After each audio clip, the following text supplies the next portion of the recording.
Bien, comenzamos con la derivada como pendiente.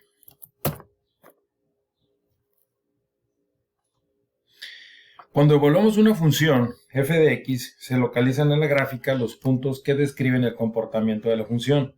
Cuando se evalúa la derivada f' de x, los puntos que se obtienen nos representan la pendiente de la recta en ese punto, ¿no? Ahora, si nosotros observamos aquí esta gráfica, ¿sí? Es una función cúbica, ¿sí? Entonces se definen varias pendientes en cada uno de los puntos que nos están representando a esta gráfica. Todas estas son pendientes, ¿sí? En cada uno de los puntos de la curva existe una única recta tangente en cada uno de los puntos, donde podemos pensar que para cada uno de los valores, para x0, x1, x2, x3, etc., de ese punto, la pendiente nos representa una altura para el mismo. Es decir, podemos construir una nueva función representativa de estas, y esta función se llama la función derivada, f' de x. En resumen, de la pendiente de una función f de x, en este caso, esta que está aquí, ¿sí?, se obtiene la altura de la gráfica de la derivada, en esta otra, de la segunda derivada, más bien de la primera derivada, de la que estamos analizando, ¿no? Ok, punto crítico. El punto crítico de una función es en donde la primera derivada es cero o se hace indefinida. Se bosqueja como sigue, ¿no? Y aquí estamos viendo de una manera esquemática lo que viene siendo el punto crítico, ¿no? Que puede ser positivo, puede ser negativo, pendiente igual a cero o pendiente indefinida. Entonces, en este caso, esta gráfica tenemos una pendiente positiva. En esta gráfica tenemos una pendiente cero. Y en este caso tenemos una pendiente que es negativa. Máximos y mínimos, ¿sí?, cuando la pendiente es igual a cero. ¿Para qué nos va a servir eso? Igualar a cero, obtener los puntos críticos.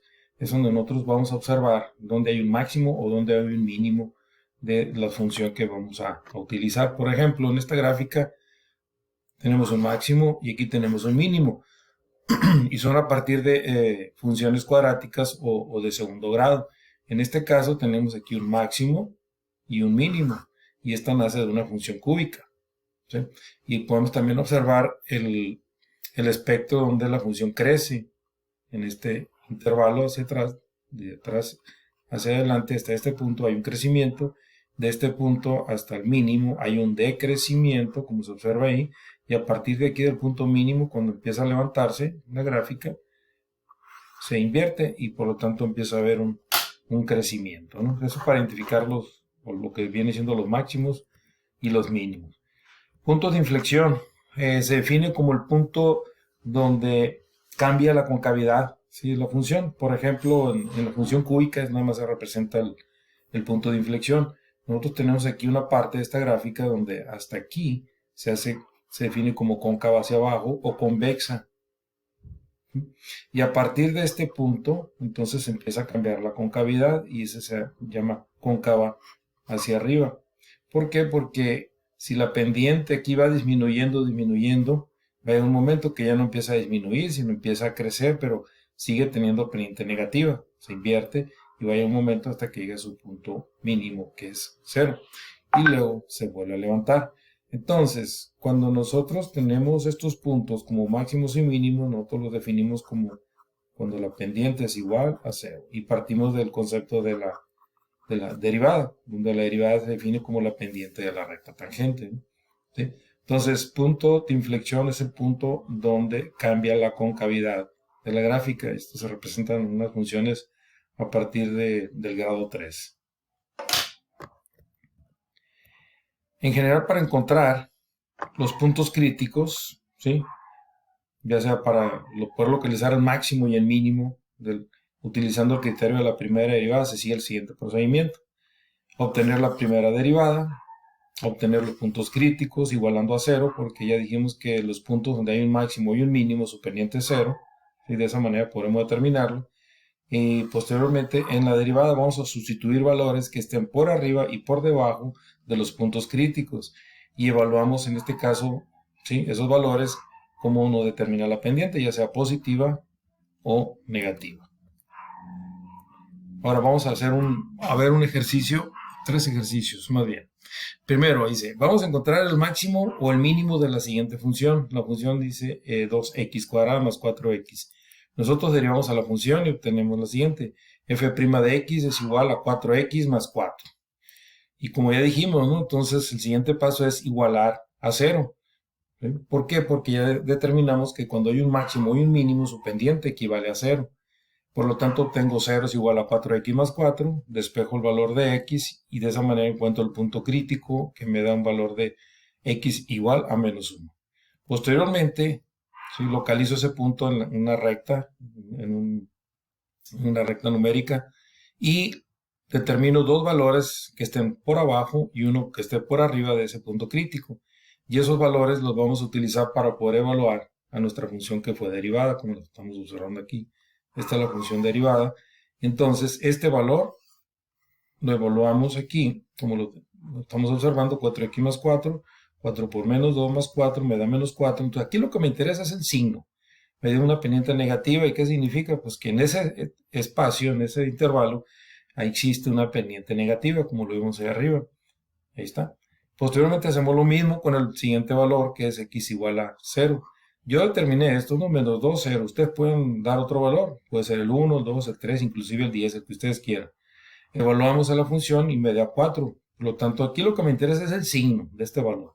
Es positivo, por lo tanto, tiende a crecer, como lo estamos observando aquí. Y me da positivo. Entonces, cuando hay una reducción, o sea, de una pendiente negativa a una pendiente positiva, entonces lo que está haciendo es esto, la función, ¿no? Baja y luego sube. Entonces, este punto que está aquí, lo definimos entonces como un mínimo, ¿sí? Y las coordenadas de ese punto serían menos 1, menos 2. ¿Y dónde encuentro el otro punto? Pues evalúo la función en este valor de x menos 1 en la función original. Aquí. Por lo tanto, cuando x es igual a menos 1, determinamos que es un mínimo de la función y que corresponde a la siguiente valor. De f menos 1 es igual a menos 2. Con las coordenadas, como dijimos, de este punto tienen las siguientes coordenadas que viene siendo menos 1, menos 2. Ejercicio número 2. Vamos a encontrar también el máximo o el mínimo de la siguiente función. Y dice así, f de x es igual a menos 3x cuadrado más 6x. Su derivada, su primera derivada sería f' de x es igual a menos 6x más 6. Igualamos a 0, siguiente paso, y nos quedaría 0 es igual a menos 6x más 6. Despejamos x como punto crítico y nos da un valor de 1. ¿Qué hacemos con ese valor? En una recta numérica lo identificamos como x igual a 1 y posteriormente damos valores por debajo y por arriba de x igual a 1. En este caso determinamos como el 0 y el 3. Y tomamos la función derivada, que viene siendo esta, ¿sí? Y evaluamos con este valor. Y nos da un valor de 6. Por lo tanto, aquí lo que me interesa es el valor, es positivo. Ahí está. Y hacemos lo mismo ahora con el siguiente punto, que determinamos 3. Vuelvo a repetir, este 3 pudo haber sido un 4, un 5, no importa. Y este 0 pudo haber sido un valor más pequeño todavía, ¿no? ¿Sí? Bien, evaluamos a la función con este valor y nos da un valor de menos 12. Lo que me interesa es la pendiente, el signo de la pendiente negativo. Por lo tanto, ¿sí? Aquí observamos que hay una pendiente positiva y luego empieza a decaer y ese punto lo definimos como un máximo, ¿sí? Eso es lo que hace la función. Sube y luego empieza a bajar. Este es un máximo. Y las coordenadas serían 1, menos 3, 1,3, perdón. Y por lo tanto, cuando x es igual a 1, determinamos que es un máximo de la función y corresponde al siguiente valor, de f de 1 es igual a 3. En este caso viene siendo las coordenadas de ese punto máximo. Bien, siguiente ejercicio, número 3. También vamos a encontrar máximo o mínimo de la siguiente función. Bien, determinamos que es una función cúbica. Y si es una función cúbica, entonces no va a tener un punto crítico. En este caso vamos a observar dos puntos críticos. Derivamos la función y me quedaría 3x cuadrada menos 3. Igualamos a 0 para determinar los puntos críticos, ¿sí? Y me da el siguiente valor. X cuadrada es igual a 1. Por lo tanto, como es una función cuadrática, ya dijimos que era bueno, ya la función derivada, entonces tiene dos resultados. Y si es una función cúbica, pues obtenemos dos puntos críticos, que en este caso es x igual a 1 y x igual a menos 1. Trazamos nuestra gráfica, identificamos esos puntos críticos de la izquierda hacia la derecha, más pequeño al que le sigue, menos 1, 1, y determinamos valores intermedios entre los intervalos hacia la izquierda y en medio de esos dos y hacia la derecha. Menos 2, el 0 y el 2 positivo. Evaluamos a la función derivada, ¿sí? Como aparece aquí, esta función, evaluamos con este valor que determinamos y nos da un valor de 9. Y lo que me interesa a mí es el signo positivo. Aquí está, tenemos una pendiente positiva, va creciendo. Siguiente, evaluamos el siguiente intervalo con x igual a 0 en la función derivada y nos da un valor de menos 3. Entonces el signo de la pendiente es negativo. Acá está, lo observamos. Seguimos, evaluamos con el x igual a 2, con ese valor a la función derivada y nos da un valor positivo. Por lo tanto, ¿sí? Empieza a crecer y esto me da un valor positivo de esa pendiente. Entonces, positivo o negativo, entonces este punto se determina como un máximo. Y de negativo, ¿verdad? Y luego positivo se determina como un mínimo. Entonces, este valor es un máximo y este va a ser un mínimo. Por lo tanto, cuando x es igual a 1, ¿sí? Cuando x es igual a 1, a menos 1, perdón, alcanzaba a ver, es un máximo de la función y corresponde al f de menos 1 igual a 4. Y cuando x es igual a 1, lo identificamos como un mínimo de la función y corresponde a f de 1 igual a 0. Por lo tanto, las coordenadas de los puntos, ¿sí? Máximos y mínimos son los que se observan ahí, como menos 1,4 el máximo y el mínimo como 1,0. Bueno, hasta aquí sería la clase de encontrar los puntos críticos para poder determinar los máximos y mínimos de una función. Posteriormente les envío ejercicios, ¿sí? Muy bien, por lo pronto sería todo.